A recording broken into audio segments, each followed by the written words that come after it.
देखिए, समाजवादी पार्टी समझती कि देश की सुरक्षा से जुड़े मामलों को लेके जिस तरीके से कार्रवाई हुई है वो सराहनीय है। कोई भी जो देश के विरुद्ध काम कर रहा है, देश से गद्दारी कर रहा है, वो ऐसे जितने भी तत्व हैं उन पर सख्त कार्रवाई होनी चाहिए। समाजवादी पार्टी समझती है कि देश की सुरक्षा में सेध करने वाले इस तरीके के जितने भी व्यक्ति हैं, जितने भी कृत्य करने वाले लोग हैं, उन पर सख्त कार्रवाई होनी चाहिए। सर, कल झारखंड के गिरिडीह में देखा गया कि दो समुदाय के बीच होली के जुलूस को लेकर झगड़ा हुआ। नियंत्रण में भारतीय जनता पार्टी का कहना यह है कि लगातार झारखंड में इस तरह की घटनाएं सामने आ रही हैं। देखिए, पूरे देश में आखिर नफरती माहौल बना कौन रहा है? आखिर होली को लेके जो बयानबाजी है वो कौन से दल के लोग कर रहे हैं, किस दल के नेता कह रहे हैं, किस दल के महत्वपूर्ण पद पे बैठे हुए नेता कर रहे हैं? देश हिंदू मुसलमान के साथ चलेगा, एकता के साथ चलेगा, भाईचारे के साथ चलेगा।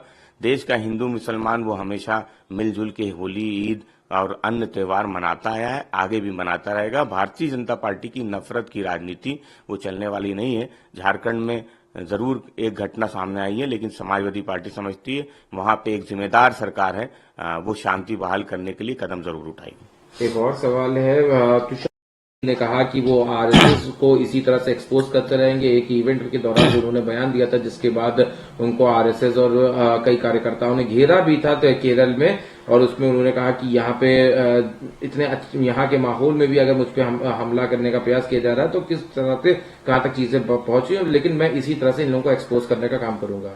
देखिए, भारतीय जनता पार्टी, आरएसएस वो ये तय करना चाहती है कि किसको क्या खाना है, क्या पीना है, कैसे रहना है, क्या बोलना है।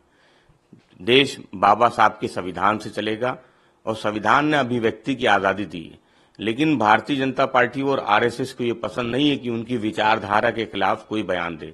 तुषार गांधी जी ने जो बात कही है आरएसएस को लेके, जो बात कही है भारतीय जनता पार्टी को लेके, अगर भाजपा उससे सहमत नहीं है तो उसका विरोध के अन्य रास्ते हो सकते हैं, लेकिन इस तरीके से घेर लेना, हमला करना, समाजवादी पार्टी समझती है कि भारतीय जनता पार्टी, आरएसएस का यही चरित्र है। देश में रहने वाले लोग वो बाबा साहब के संविधान को मानते हैं और बाबा साहब के संविधान ने सभी को अभिव्यक्ति की आजादी दी है।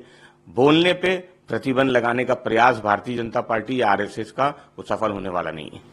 सर, बीजेपी के नेता केरल से चाहिए तुषार गांधी की गिरफ्तारी होनी चाहिए, क्योंकि बीते कई बार से तुषार गांधी ने महात्मा गांधी के नाम को बेचने का प्रयास किया और वो इसी तरह की बातें करते। जिन लोगों ने वो कार्यक्रम में बुलाया था वो भी नहीं जानते थे कि तुषार गांधी का बैकग्राउंड क्या है, और तुषार गांधी को गिरफ्तार करना चाहिए क्योंकि उनके नाम में खाली गांधी लगा हुआ है। इसका ये मतलब नहीं है कि उनको महात्मा गांधी की तरह ही इज्जत मिलेगी।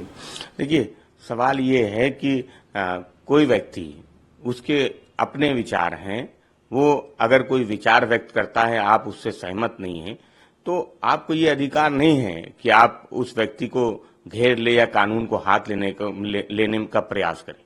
तो समाजवादी पार्टी समझती है कि अभिव्यक्ति की आजादी है, और अगर बयानों का सवाल है तो भारतीय जनता पार्टी लगातार नफरती बयान दे रही है। उनकी सोच क्या है ये पूरा देश जानता है। इसलिए अभिव्यक्ति की आजादी है, बाबा साहब का देश है। जो लोग बाबा साहब के संविधान को नहीं मानते, उसमें विश्वास नहीं रखते, वो लोग ही तुषार गांधी जी के खिलाफ इस तरीके का अभियान चला रहे हैं।